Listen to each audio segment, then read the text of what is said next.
Welcome to another episode of the Red Zone podcast. I'm your host, Emmanuel Point du jour, and today we are going to be previewing the 112th Grey Cup between the Montreal Alouettes and the Saskatchewan Roughriders. I feel like this is going to be a really good game. So let's get right into it, starting with the storylines.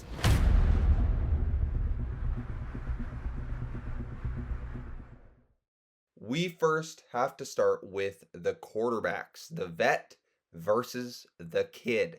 Trevor Harris versus Davis Alexander. Starting with Trevor Harris. This will likely be his final chance at hoisting a Grey Cup at age 39. Although he could honestly play another 2 to 3 years with his high efficiency, completing over 73% of his throws while hitting the 4,000 yard mark. He's just getting better with age, and there's no real signs of slowing down. Maybe injuries, but that did not play a factor this year. When he is healthy, he's proven he's a really good quarterback in this league. And then Davis Alexander has a chance to cap off an ultra rare start to a career. A combined 13-0 record as a starter in the regular season and in the postseason. He is perfect. There is a possibility that he wins the Grey Cup before losing a game in his young CFL career.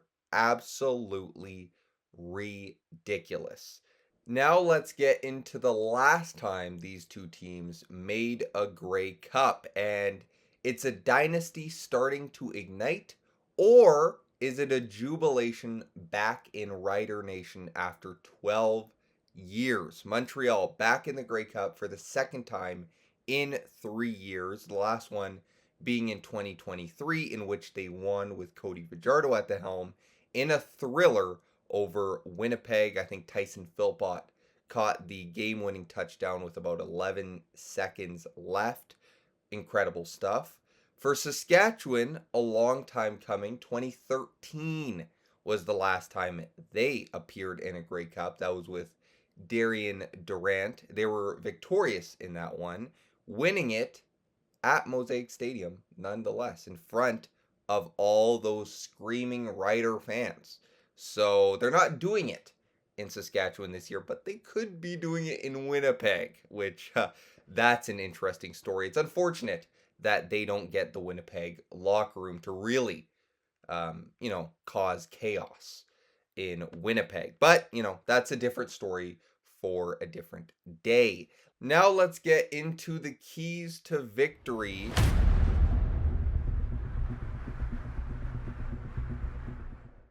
First, with the Saskatchewan Roughriders at number one, control the clock on offense. The Riders under Harris being more of a patient offense, taking what the defense gives them, and that could give them a nice advantage in this game. Those long extended drives, they like to take, those slant routes and all that. Be patient on offense, and that could keep Montreal's offense on the bench. That would play nicely into their hands. Number two, defensive line getting pressure on Davis Alexander, especially with his hamstring injury. They were able to get constant pressure on Rourke with only rushing four. Let's see if they can do the same here with Alexander, maybe mixing up, some blitzes here and there.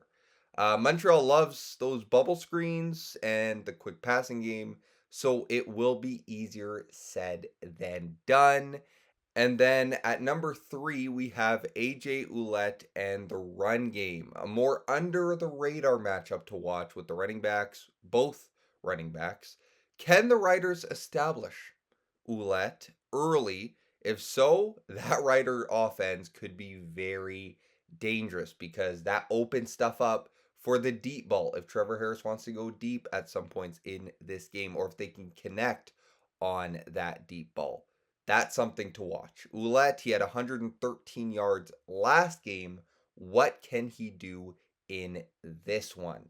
Now going to the Montreal side at number one, a quick passing game. Get the ball out of Davis Alexander's hands because he may be limited with his hamstring injury. We know he can run the football at times. Will that be limited? We'll have to wait and see. Although the quick passing game is Montreal's bread and butter. So that should be no problem for them. And they should be able to, get the ball out of his hands very quickly. But Saskatchewan could be, lurking on some of those bubble screens, trying to take that away and take it to the house. So you're going to have to watch out for that. Number two, a big defensive play. Fumble recovery, an interception, maybe a turnover on downs, something. Their defense did come up big in 2023. Can they do the same in 2025 in the Grey Cup? Sticking with the running back theme here at number three, Stevie Scott. They've had more success with the run game over the last few weeks, in part because they've been handing the ball off more. Stevie Scott could be the X factor in this one. He's at least my X factor. If he can run the ball well, it'll give Montreal a good shot of winning this game on Sunday. So, with all that said, let's get to my predictions.